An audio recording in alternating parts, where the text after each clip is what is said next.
No matter how hard you try, you can't stop us now. No matter how hard you try, you can't stop us now. Good morning and welcome to the Bronx Hip Hop Oral History Project. Today is Wednesday, March 27th, 2024. I'm Pastor Crespo Jr., the research librarian and archivist for the Bronx County Historical Society. Today I am joined by Victor Alicea, also known as Glyde, a dancer, pioneering b-boy, choreographer, and former president of the Dynamic Rockers for 25 years, starting in 1979. Welcome, Glyde. Thank you, man. As a matter of fact, I really appreciate what you guys are doing, and I'm happy to be here and be with you guys, man. Thank you for what you're doing for our culture. We appreciate that. Thank you. That was a very short intro, and it doesn't really do you justice out of all the time, your whole lifetime career as a b-boy. Would you like to introduce yourself? Did I miss anything? Sure. No.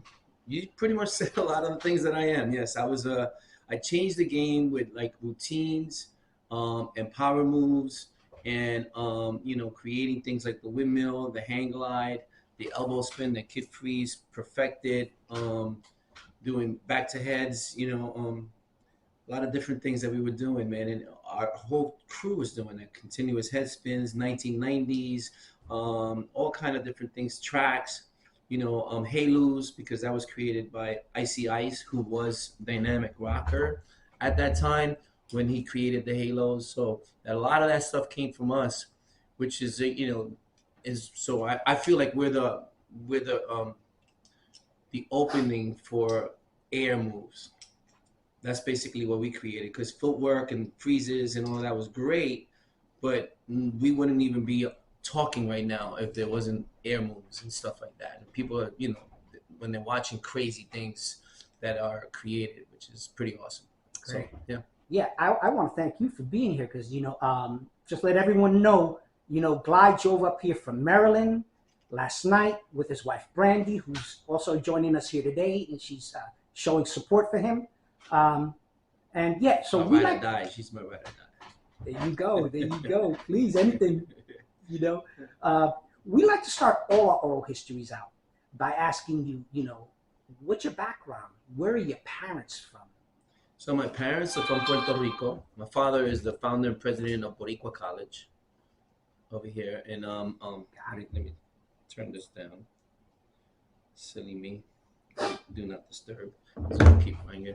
So my mom is from Ponce. My dad is from Ponce, Puerto Rico, and they moved to New York when they were young. And I was born. They split. I lived in Bruckner Boulevard, so it's funny because everything is from the Bronx, right? But I wasn't dancing at that time. But I did live in Bruckner Boulevard I didn't even know till recently. My mom told me that we were living in a building that didn't have electricity, that we were pulling from friends on the other building, which was crazy. My mom she's a beast. She really moved us forward and moved. My dad also was very, very, very amazing. I had great things with my family.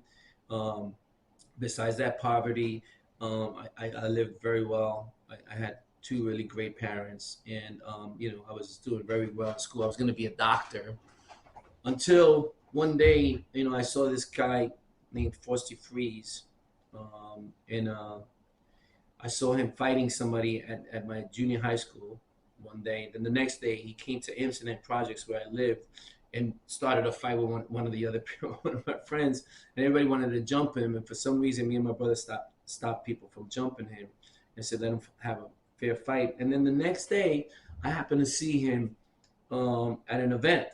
I just happened to go into, in the projects, you go into one of those places, you go in, they're having a party, and everybody walks in, and I saw him breakdancing, and my life changed in an instant. I was very shy before all of that, very, very shy.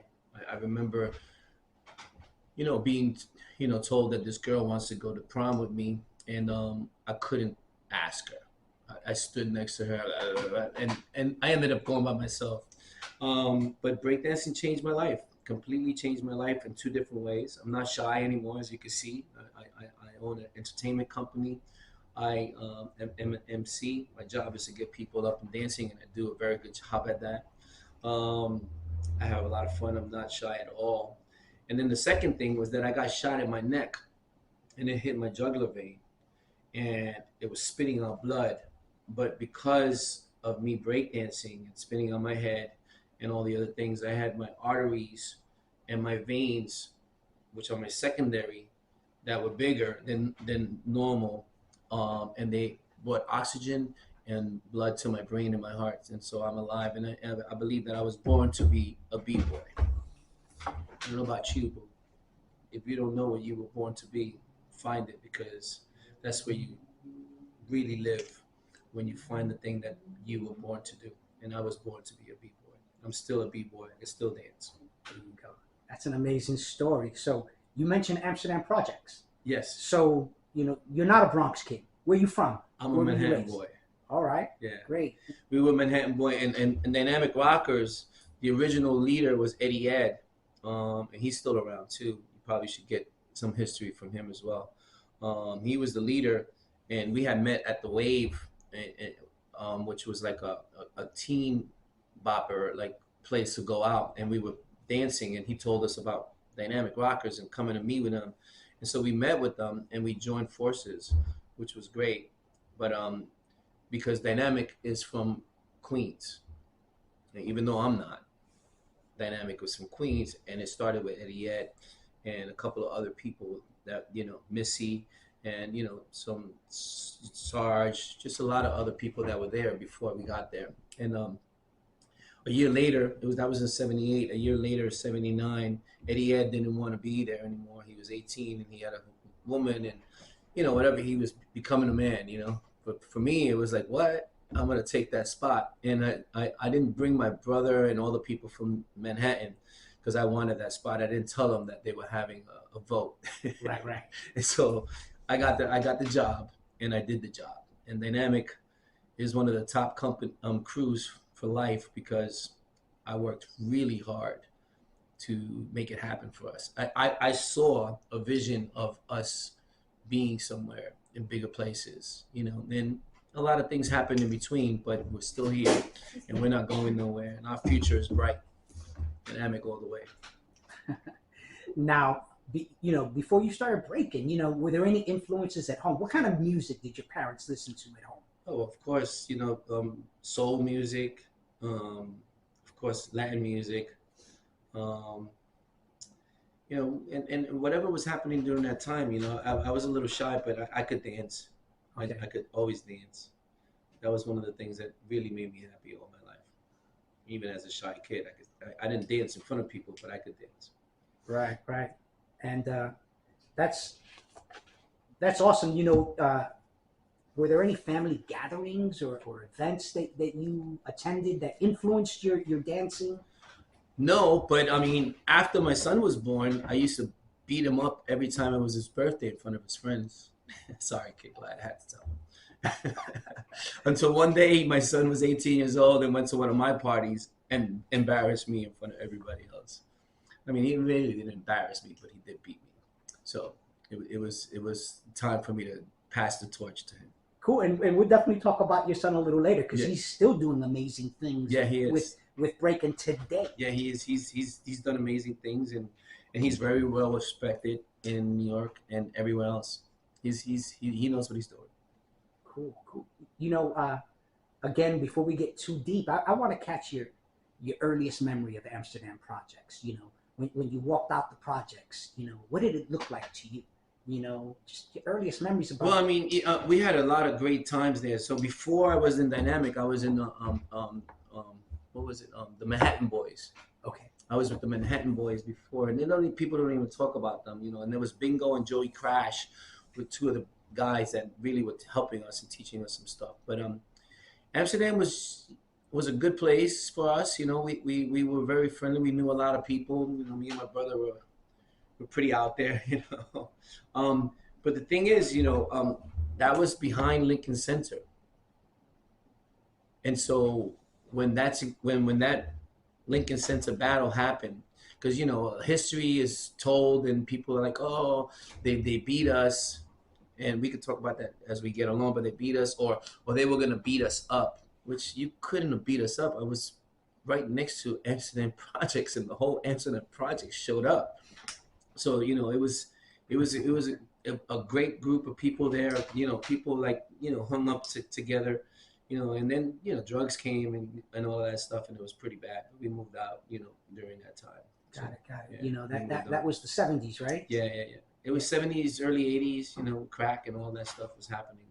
Got it. You know, a lot of times when we do interviews and we talk about the 60s and the 70s, I want to ask, do you have any memories of gangs? Yeah, I mean, I was I forgot the name of I was a baby something. I don't remember the name of the gang, but I was in the Bronx during that time, so I was a junior. But I don't remember the Skulls, The Skulls? Savage Skulls, yeah. The Savage Skulls. Yeah. Got it.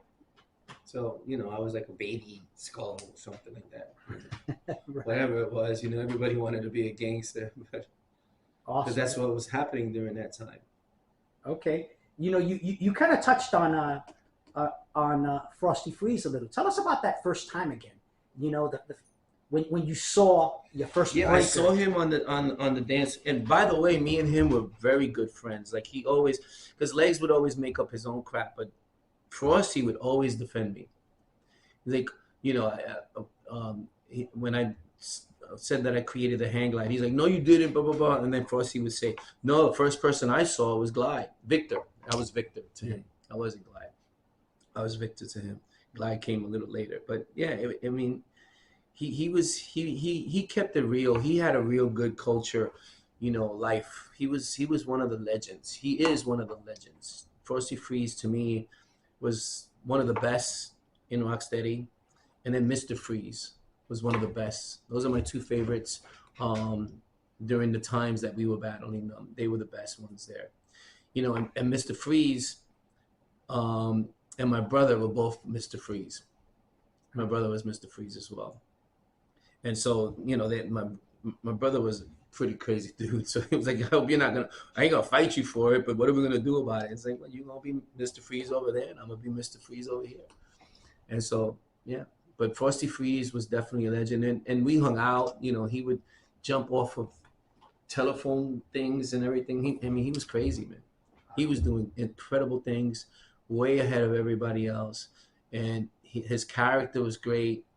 You know, he was funky, man, and we miss you. I miss you, my brother. Awesome, awesome. Could you tell us the first time you ever saw someone breaking? What was that like? What was your impression? That was Frosty Freeze. Oh, yeah? I saw him in that place. It was the first time, and what happened was I left, and I went home and started practicing. Got it. I saw him doing footwork, and I was like, it took me a little while. But I kept going and kept going and kept going until I figured out how to do footwork. Got it. That same day. Oh, yeah? The same day. I was like 5-6 hours practicing. Wow. Yeah, it was the love of my life. Sorry, honey. Awesome. Now, this may seem like a very, generic question, but Sure. B-boy, Uh-huh. what does that mean? To me, it means that this is my dance floor. Come take it from me. I'm going first, which people out there don't do anymore. You know, it's like this: you go, no, I go, no, you go, no, you go, wasting a lot of time, making people spend another hour or two at the events, having to pay for it because you want to sit there and pretend. Here's the deal: for me, go first, do your second best move, and scare the crap out of them as they see, like, oh my God, this guy just started like that. Do you understand psychologically what happens right there? It's like you did like your second best move and destroyed it immediately first, right in their face, and they gotta stop and jerk.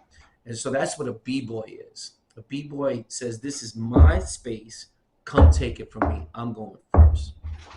That's a b-boy.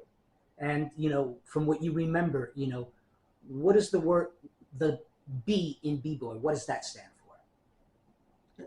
To me, it was breaking. Got That's who it was, and and everybody has, listen, we all have our own version of what it is for us, and for me, it was breaking. Period.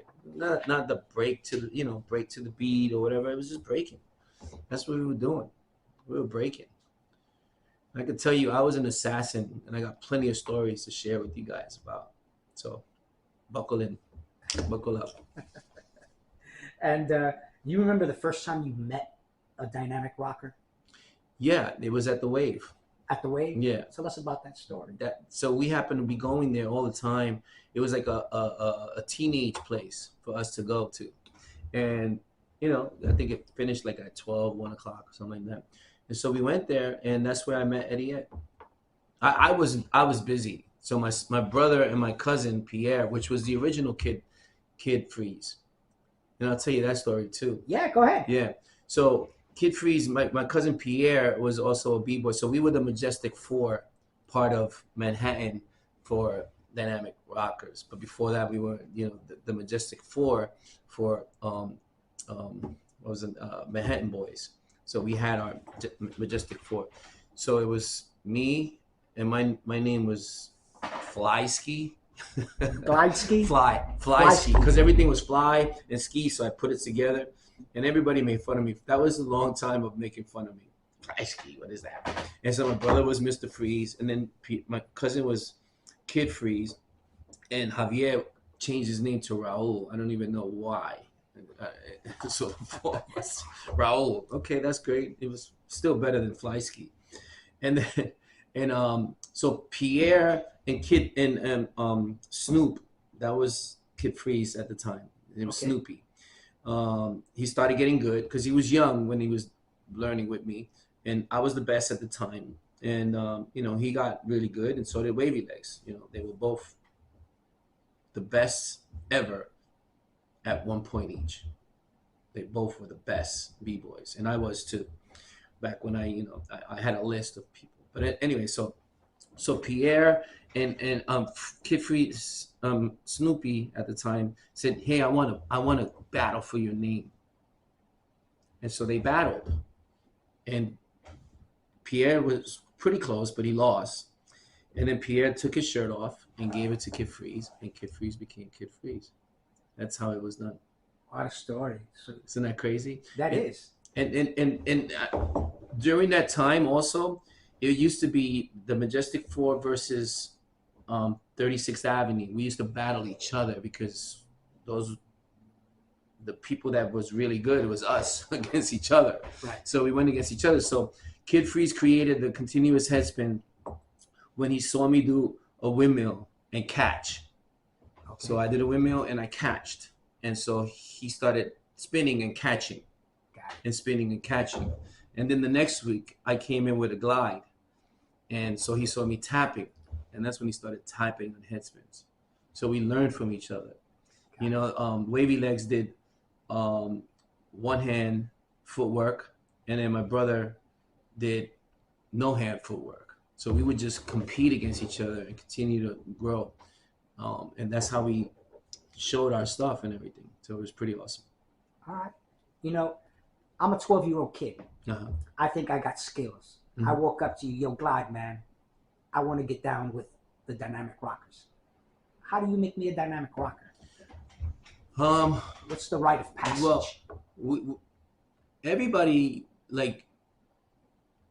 had a right to come in and just we had an audition one time, and Okay. the only one that was entered as an audition was Spider. Spider was entered as an audition, which is hilarious. But he's no longer with us. He's part of the group that stole our name and everything that I had created, because that's when we were finally getting agents, and they went behind my back. They told me that we there's too many of us. That's what they said. There's too many of us. We got to do our own. That's it. We built this together, and right now we're at the highest level where everybody's calling me. Every single person was calling me. Every owner was like, "You guys got to come here. Everybody's waiting to see your show." Blah blah blah blah blah. We were just the number one thing happening for a very long time, and then the next day I found out that they went with the management, took all the stuff that I had created, because at that point I was allowing the management to like deal with. We were supposed to do the movie. We were supposed. They told us that we were in it, B Street. Beach Street. Yeah, they told us that, and we ended up not. They ended up not getting it because they were in their heads thinking that they were the ones that created everything, and they didn't. They said to Barry Gordy that we do our own routines, and their routines were my routines really, because I created all that stuff. But you know, it's just crazy stuff. But Spider was the only one that auditioned, and he probably hates me for that. But other than that, you know, if I saw that you were awesome, you know, I would go. I was building. People wanted to be part of our group all the time. So you'd recruit. Everybody was coming to us. Right. We had a lot of people. Oz was dynamic. K1 was dynamic. You know, these people that, like, you know, Fast Break was dynamic. I mean, so many people came through us. Mm-hmm. You know, even what's his name that passed away? Float came to me. He was like, I need you to teach me. And I went to Africa. When I came back, he was the man. But he was learning from Kid Freeze, and a lot of Kid Freeze taught a lot of people. I taught a lot of people. Wavy Legs we taught a lot of people, and through Dynamic, a lot of people came through us. And you know, people they tend to think that we were just like, you know, like acrobats and stuff like that when we were b-boys. Okay. Yeah. Now you touched on the coup d'etat, you know, that, you know, with the dynamic breakers, and I'm gonna get back with that in a minute. Yeah. You know, but you took over as Prez in 1979 from 79, Eddie. yes. You know,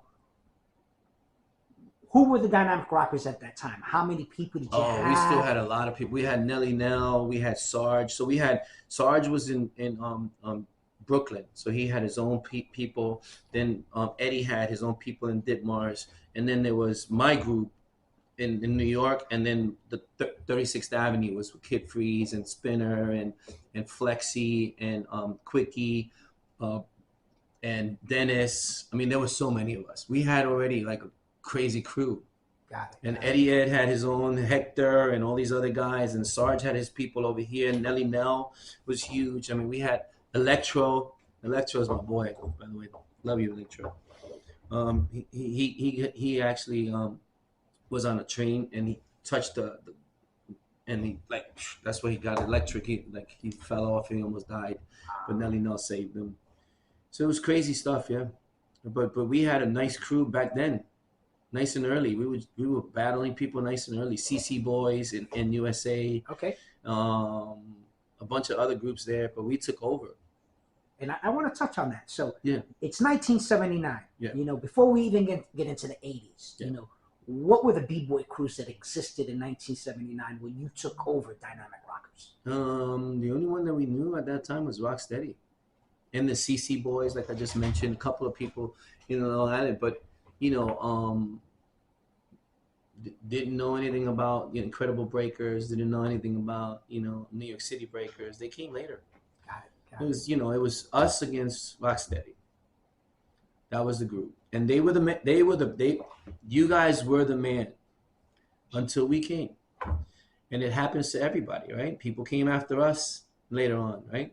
And so we're still in it, Dynamic. You know, we have some amazing things and a lot of things happening with Dynamic and my son and his people, and you know, there are other groups out there and in all over the world. There's people doing some crazy stuff, you know, and I'm happy about it, you know, but at the same time, some of it is just too much power without footwork, without top rock, without the essence of what needs to be a part of it as well.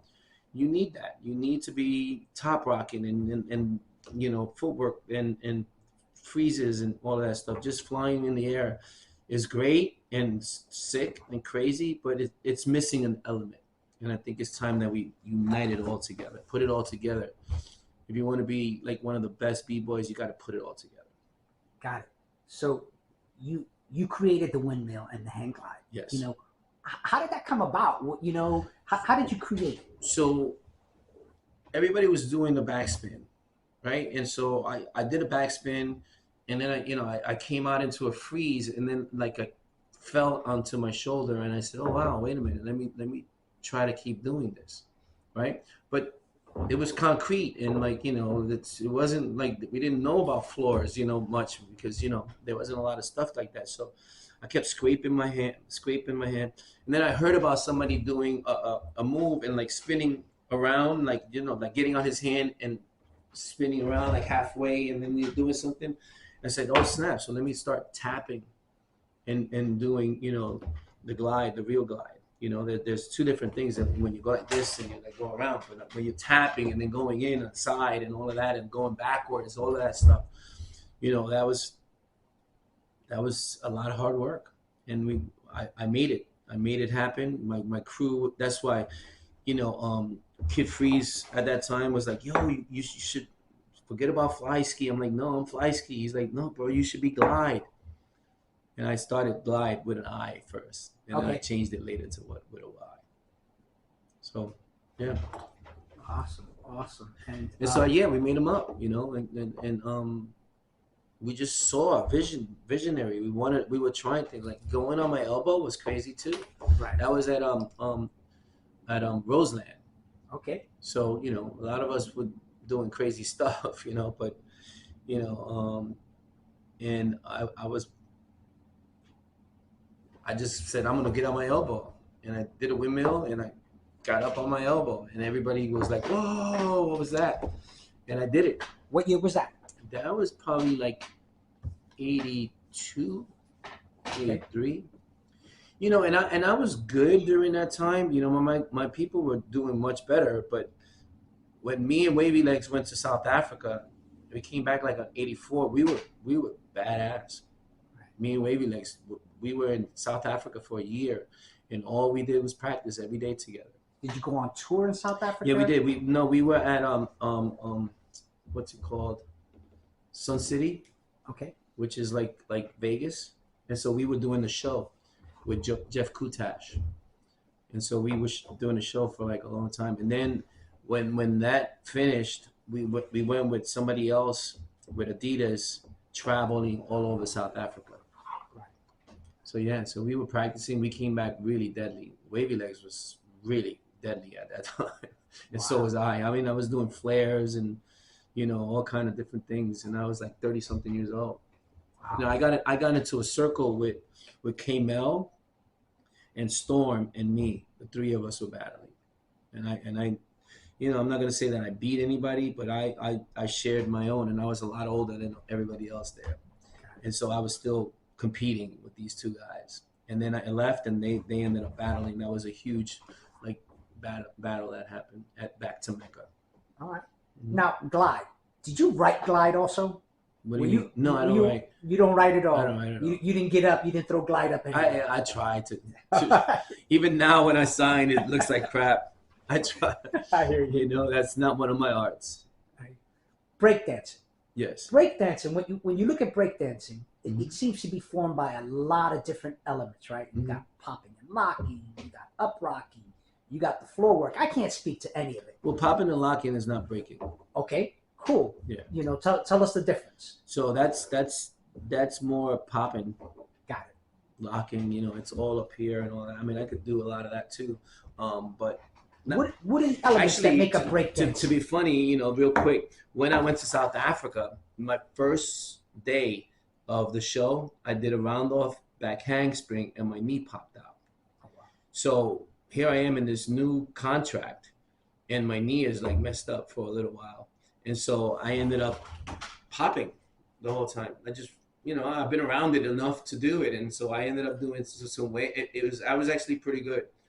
But, it's not something that I wanted to do, but it's something that I had to do. You just got to make things happen. When somebody hires you, you got to show up. All right. Talk to me about up rocking or top rocking.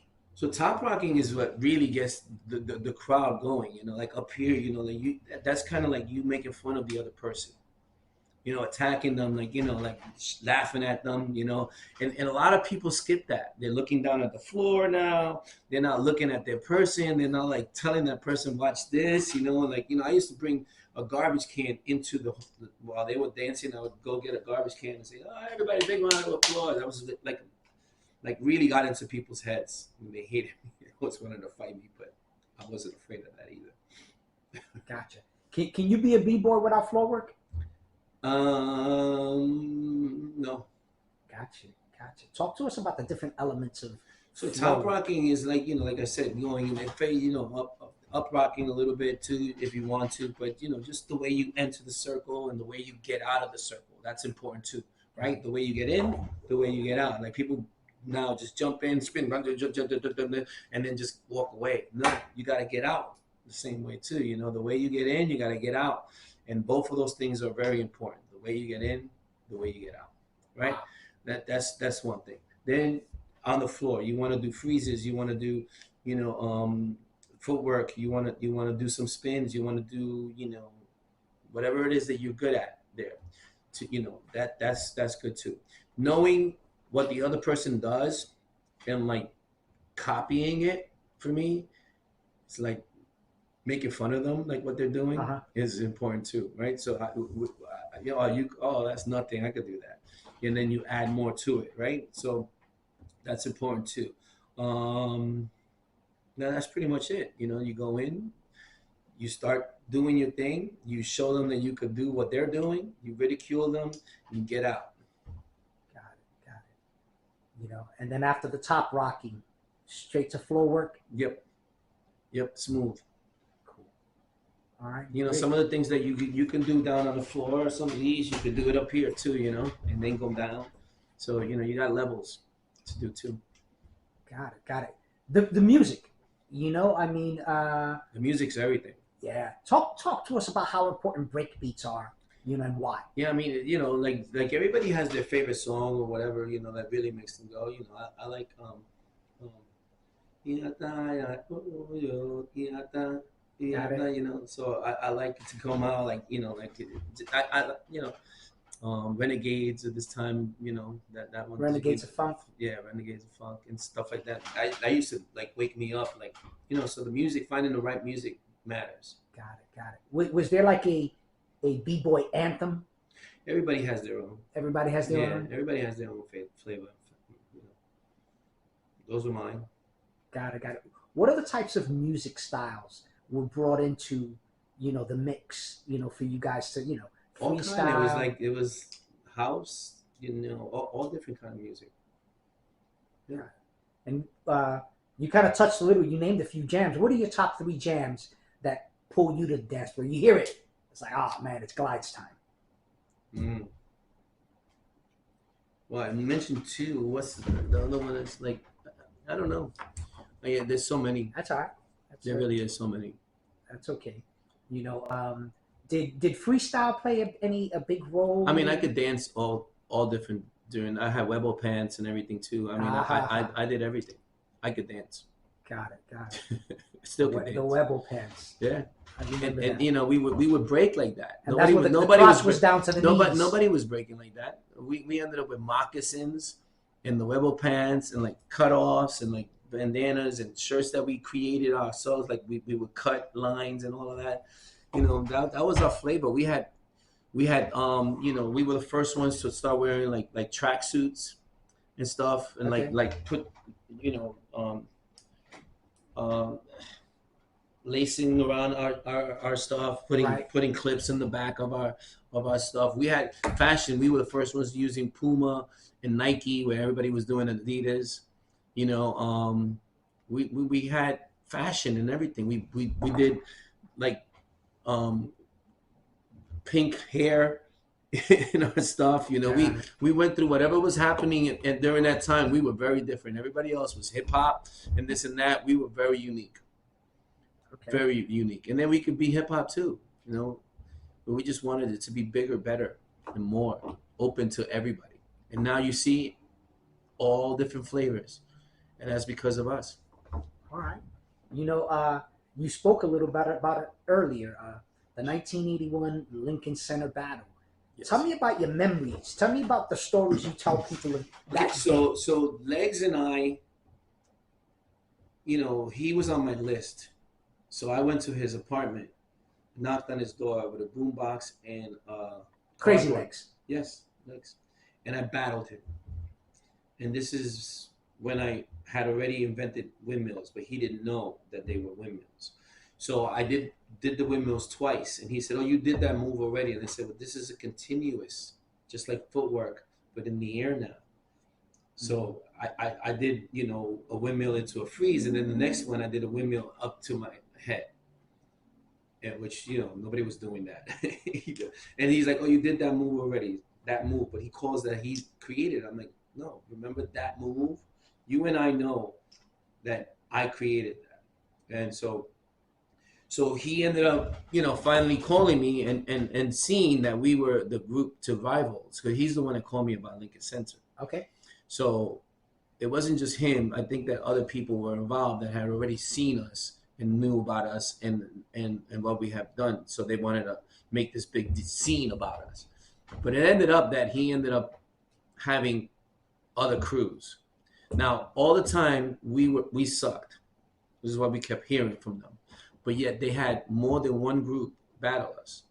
I think they had up rockers from different places. I think they had poppers from different places, and they had Little Lep was there, which was not part of that group, and a couple of other people. And yet we were whack, except that we served them really well. And then they started a fight with us, and they said even in that we kicked their butt. No. My dad, my mom, everybody was hitting people with everything, and so was the whole, Amsterdam projects protecting us. So we lived across the street from there. The whole place was full of our people. So all these lies don't really help you get anywhere, And one other thing that I want to share is like Africa Bambaataa called dynamic rockers the astronauts of breaking. He called me. He said, "Glyde, you guys are the astronauts in breaking." While we were doing the show, he was blown away. Next thing we did a show with them, and not Gotham's. It was one of the big clubs during that time. I forgot the name. I always forget it. It was in 42nd Street or something like that. Anyway, we ended up. Was it Bonds International? I think so. Probably, right? Yeah. Yep. Bonds International. That's where we were, and so we performed with him. We did the Soul Sonic Force video, but then Legs comes in and tells Africa Bambaataa that we were part of the Ballbusters, and so that never showed, and he never used us again. Africa Bambaataa, he lied to you.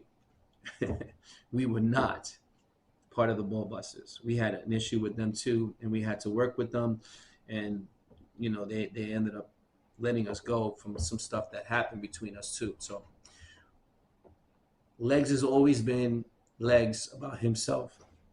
Glyde, I'm here for the culture. I'm not about me. I've done amazing things. Breaking has done amazing things for me. It has changed me, and I don't ask for things. I give more to our culture, not to me and dynamic only, but to our culture, which is your crew, which is New York City Breakers, which is Scrambling Feet from Lower East Side. There you go. They were awesome, and they beat us one time, and then we came back with a routine called scrambled eggs, and beat them. And last but not least, Incredible Breakers, Furious Rockers. These are the people that were there building this whole thing together, and I'm grateful for all of it. I have had incredible connections with Mr. Freeze, and he said to us, he said, and our battles were amazing. They were amazing. They weren't like, they were close. Sometimes you won, sometimes we won, and I think we won a little bit more. Because we were doing crazier things. And so anyway, Mr. Freeze told me, he's like, watching us up rock Our up rockers were amazing, and he just loved it. And you know, and I honor him as well. He was my favorite. Him and Frosty Freeze, the two Freezes were really very. They were different and very good at what they did. And so we created something together, and that's what matters. If we don't let go of our egos and everything, we're just never going to be what we should be. If we were united, we can do a lot of amazing things for our culture. You know, there's just a couple of people making money versus maybe figuring out how we can get a league and like make something where people can actually make a living doing what we do. Outside of the Lincoln Center battle, Mm-hmm. what was your most memorable battle and against who? The New York City Breakers, but they were at the time. What was the group? What was the name of that group before that? I forgot what it was, but we battled them not as the New York City Breakers. They were good, and they had actually Chino and Brian from Incredible Breakers originally as well. Floor Masters. They were the Floor Masters. Okay. And so the only one that had windmills in their crew was what's his name? It was only one of them that had windmills. I'm blanking out right now. But then there was Glyde Master, which was he was a treat for me, and I appreciate him because he made me better. He made me better, right? I was doing the glide. He came in with a fist glide, and I was blown away. And he was an incredible beat boy and an incredible person too. And it was great going after, you know, my nemesis, right? And so he did a fist thing, and then I ended up doing the backwards glide, which was something to topple his fist in. But you know, he was an incredible person, and you are missed.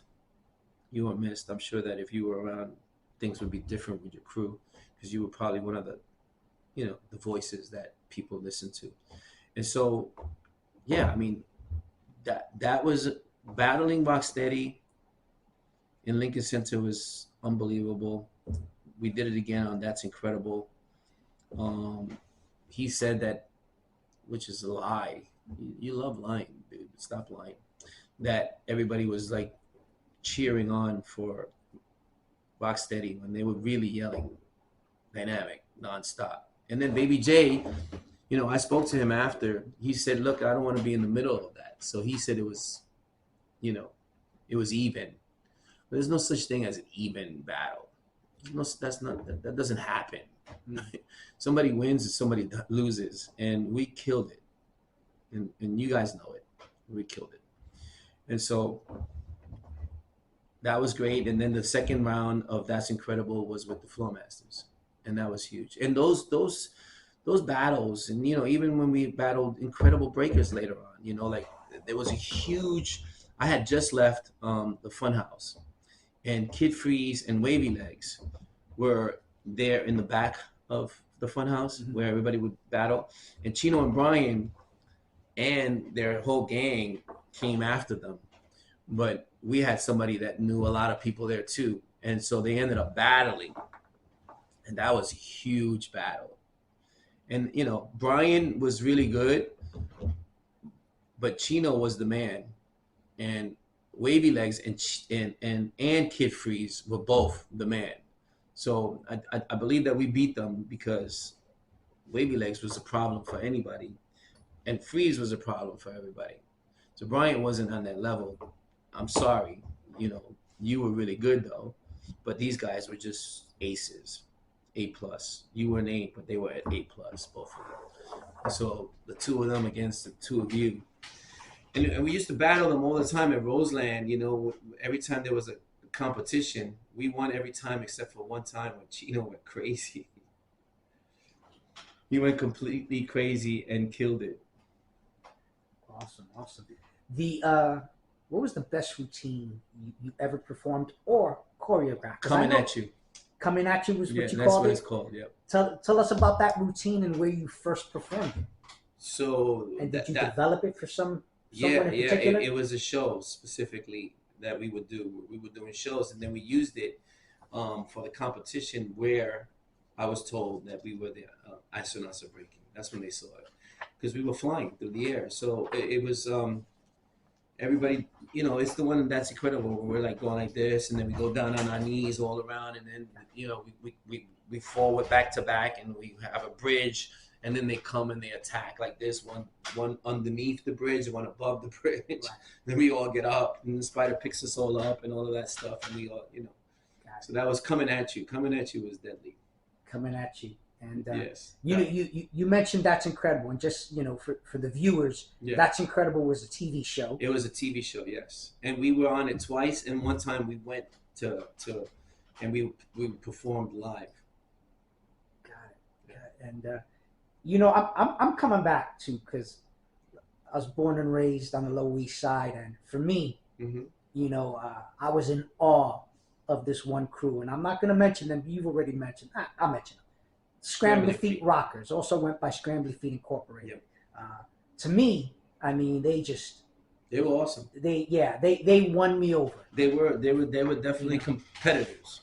And you had mentioned that you developed a routine called Scrambling Feet. Why? Scrambled eggs. The scrambled eggs? All right. Just to beat them. Just to beat them. Who was there a B-boy in Scrambling Feet that you recall, that they were all developed good. It for? They were all good. They were all good. They all were very different. They all had different styles, which, people don't talk about them enough. I like Scrambling Feet. They were, battling them and them taking us out by surprise was like, wow. They beat you. They beat us one time. And then we came back with Scrambling Eggs.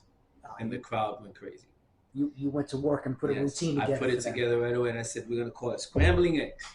And we yelled it out, Scrambling Eggs. And everybody went, what? And we just so it was like, like one jump over and roll, and then one jump over and roll this way, one jump over and roll this way, and two sides. We were on both sides doing it against them. And it was crazy. And then we went into some other stuff and just killed it. And they were like, because we started yelling, everybody scrambling, scrambled eggs, and what? Scrambled eggs, everybody. Let me hear you, scrambled eggs, scrambled. So I got the crowd to go. A lot of people don't use the crowd, like they say, because that's your ego, right? That's your ego when you say that the crowd doesn't matter. The crowd matters. Like I had a list of people, and I went to like their birthday in their apartment and battled them and took away their crowd.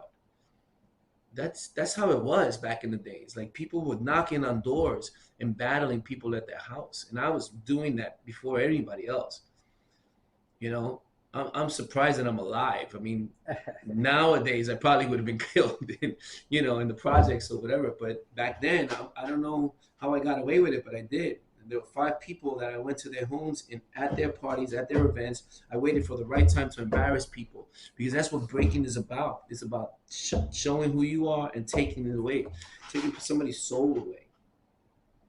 That's how I feel. Got it. I'm a Taino Indian, There you go. There you go. Were they, you developed these routines, you choreographed these routines, right? But you had to have music, right? Mm-hmm. So did you work with any specific or particular DJs to develop tracks for you? Nope. No? We just made routines. Cool. Were there any DJs who were down with Dynamic Rockers? Not back then, no. Not back then? No. Any MCs? Any rappers? No? Well, my brother was a rapper. He can actually. And what did your brother go by? Mr. Freeze. Mr. Freeze? He would rap like reading as he walked. My brother was so hip hop, but he quit many years. He quit like after That's Incredible. That was probably the last thing that he did. Got it. And you've named a lot of clubs. You've named the Funhouse, Roseland, Bonds International. Mm-hmm. Could you go down the list of all those clubs that you frequented that were important? Gotham's West. All right. Those were about the most that I, the ones that I really, really like going to. Got it. Those 4. Did you ever go to the Roxy? Oh, of course, sorry, bro. The Roxy's, we actually went one time. Let me tell you a story about that. All right. So, again, I was an assassin, a mental assassin. So I decided, and I told the group, I said, listen, we're not going to show up to any event for 3 months. Nobody's going to see us. We're just going to disappear. We're going to practice. We're going to get new uniforms, and we're going to show up. And so we did that. 3 months. Nobody's seen us, no nothing. So we we have our new outfits, and we walk around in one line, one behind the other. We don't say nothing. We just walk right through the whole place, all the way around, watching who we wanted to battle, and just going around. And all you could hear is people like, yo, who's that? What's that? Who's that? Blah, blah, blah. They made us legend. They're like, oh, yo, that's dynamic, bro. What? I'm like, and we didn't say anything. We didn't respond to anything or anything. Finally, we ended up right here. You know, we had separate battles, in between. And we ended up right here. One big circle, 4 crews battling us. Everybody was battling us. And we were just lined up next to each other. And so I watched everybody who did a move, and I knew who could beat that. And I'm just standing there, and I look like this, like that with my head. I mean, who does that? That's like mindset, like getting in people's head, and like I'm not, yo, go ahead, and just standing there like that and just looking at them, and boom, they go in there and take out that person. The next one, boom, take out that person. I got this, boom, and just we didn't talk about nothing. We did nothing. We just stood there like that, like savages, man.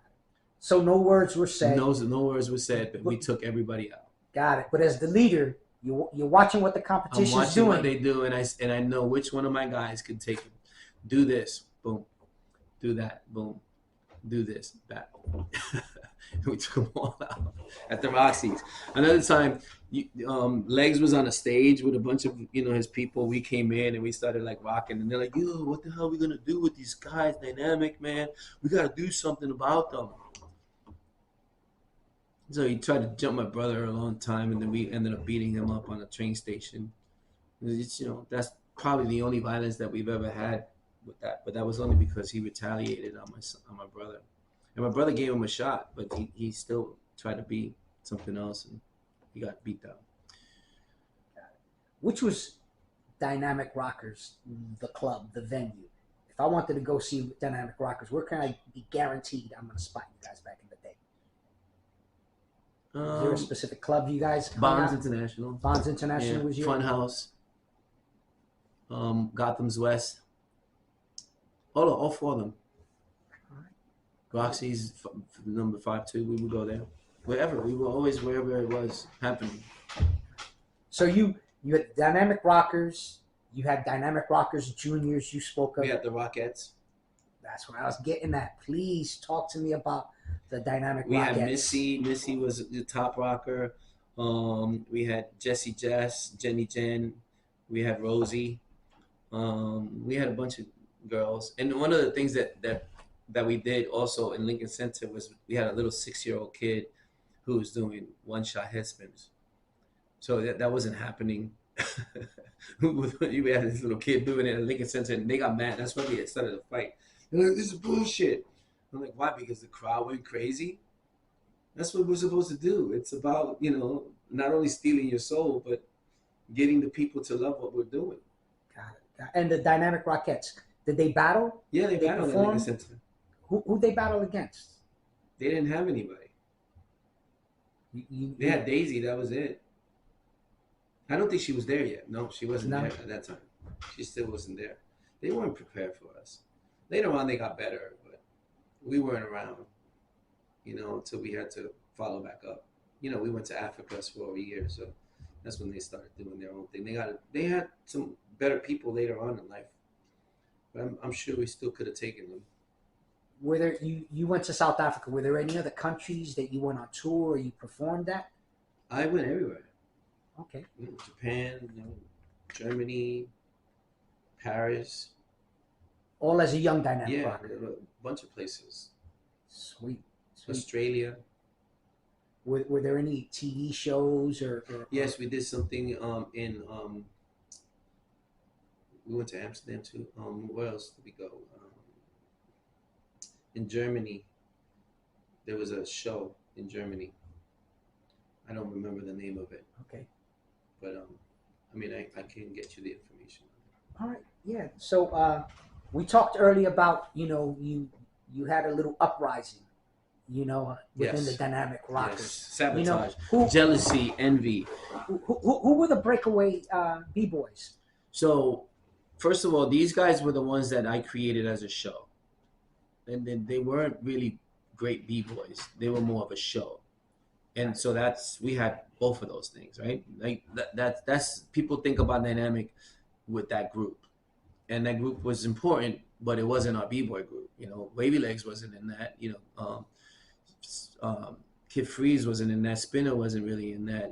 So we didn't have our aces in there. It was me and Spider.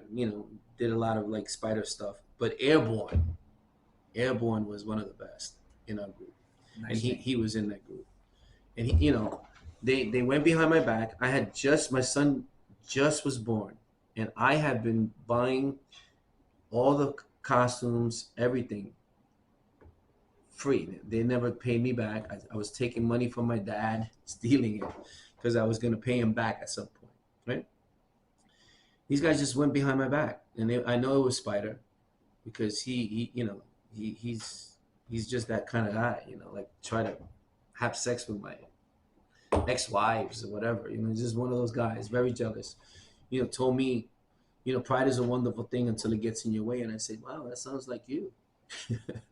But I know it was him, and so he went behind the guys, and they talked to the agents that we had gotten, and I was gonna go with these people. I was in charge. They all knew that, and they went behind my back. They changed the name to Dynamic Breakers, which I probably could have sued them with that, and I didn't, because I was young and partying a lot, not really thinking. But I'm glad, because had I still been there, my son wouldn't be here, right? So he wouldn't be doing what he's doing if I would have stayed with the whole group. And it was meant to happen, and here we are still. We're still going forward. And anyway, next day I find out, not only they told me that there's too many of us, and I'm like, what do you we built this with a group. We can't leave anybody behind. Everybody was calling me. We were at our peak. We had given more than what we were getting. And so we were there. People at that point were trusting us. They were going to give us everything. So these fools believe that all the stuff that they got in the next month or two or whatever year was by them. It takes years for people to trust where we're at, and that was all my stuff, right? And they got it. They got to do all those things. And then 2 years later, they were gone, because they weren't about the culture. They were about money. They were about them. They weren't there to create, to move, and they didn't do the things that I would do, which was give back to the culture. And so they took it. We battled, there was a big breaking contest, and they yelled out, because they told us we were going to win. I already knew that. And they said, Dynamic Rockers. And we were like, we beat them. And then they ended up changing it back to Dynamic Breakers. But they said Dynamic Rockers, because that's who it was. And that's where it belonged. And you guys stole it. And that's why I call you the Dynamic Fakers. That's who you are. You guys were fakers, except for Airborne. When I went back there, and I pleaded for them to let me back in, because all this time I've been told that we're not making any money, and now you took my money from me. Fortunately for me, I ended up going to Africa and made $100,000, so I was okay. But I trusted you guys. I took care of you guys, and you guys, stole a lot of stuff from us. We should have been in B Street. We should have had that. that life and everything. But God knows what's better for us, right? Probably I would have stayed doing what I was doing instead of building my business that I have now, and my son not being in charge, right? So I'm glad that he's in charge. I'm glad it happened. Thank you. I'm excited that you guys messed it up, so that and here we are. Yet here we are. You know why? Because dynamic. If you look up the word dynamic, it means so much stuff, and that's who we are. We are special, and we are a family, and we are a crew, and the future is. I mean, we're going to be part of the future as well. Now, in the early 80s, 1984, the Los Angeles Olympics.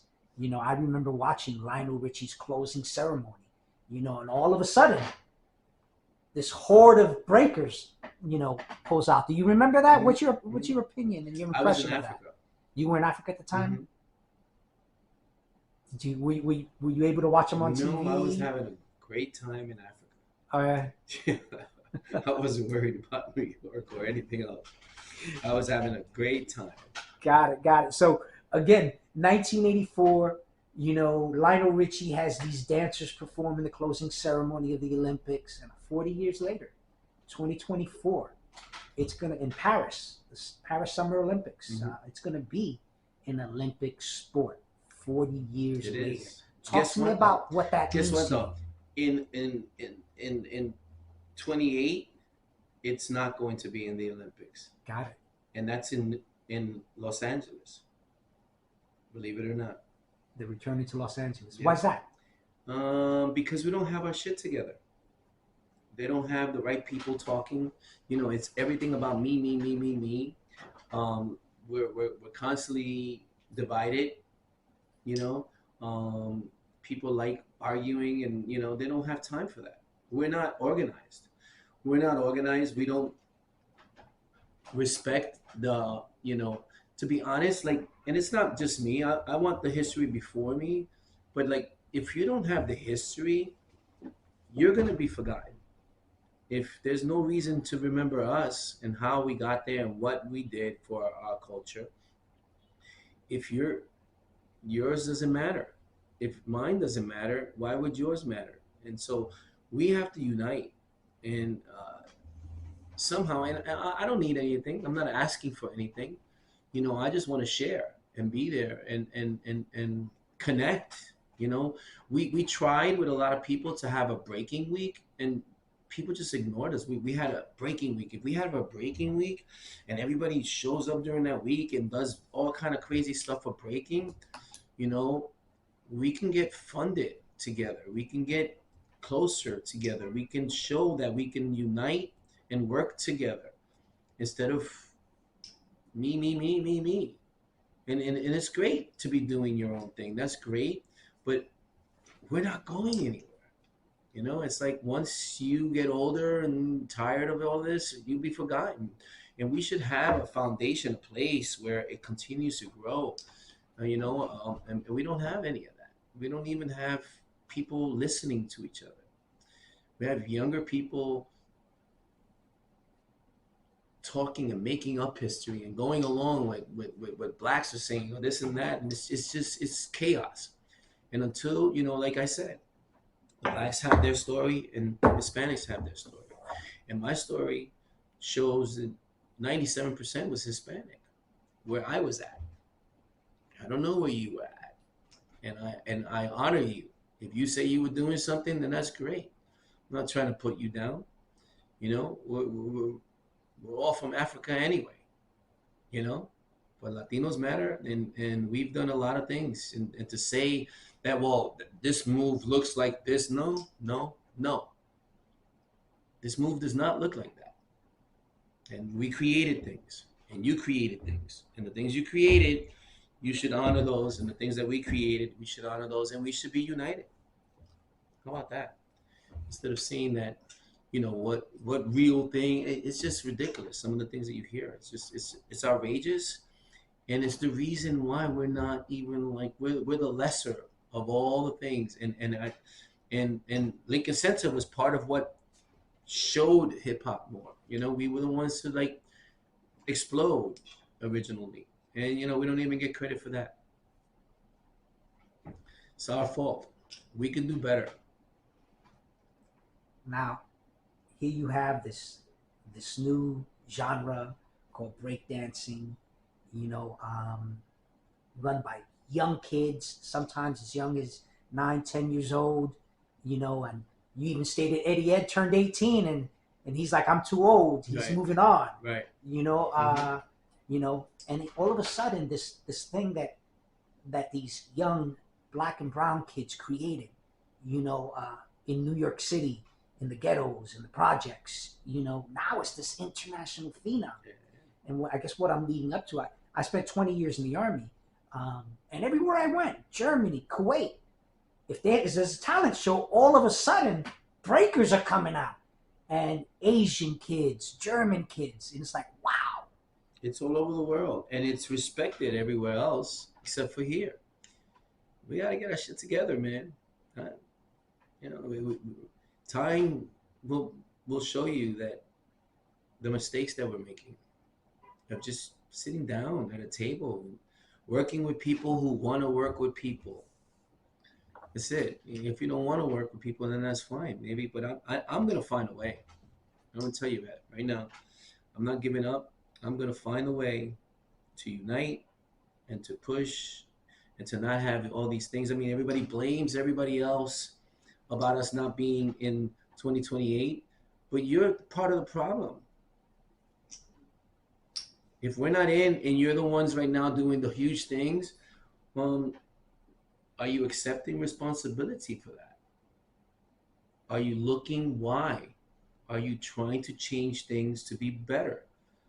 We should be better. You should be better. It's that simple. The future of hip hop. What year did you turn over the reins of the Dynamic Rockers to your son? And who's your son? Kid Glyde. Kid Glyde. What's he doing with He's got b-boying a these kids days? breaking league, man, and he's doing amazing things. I was just there with him yesterday, and there were people from Japan in his studio battling the New York guys, and it was a fun thing, and it was great, you know. And I started teaching some of the Japanese people some of the moves right away because I love teaching. It's you know, there are people out there that are uniting and doing great things, and I'm looking forward to being, you know, on board in any way that I can help. I'm not trying to take anything from you. I'm trying to give. That's where I'm at. Awesome, awesome. So there's a big anniversary coming up. You want to talk about it? 45 years, yes. So I think that I was. You can show the flyer if you want. It's right here. It's pretty awesome. We're doing 45 years. I think 25 of those years are mine, or maybe 24 were mine.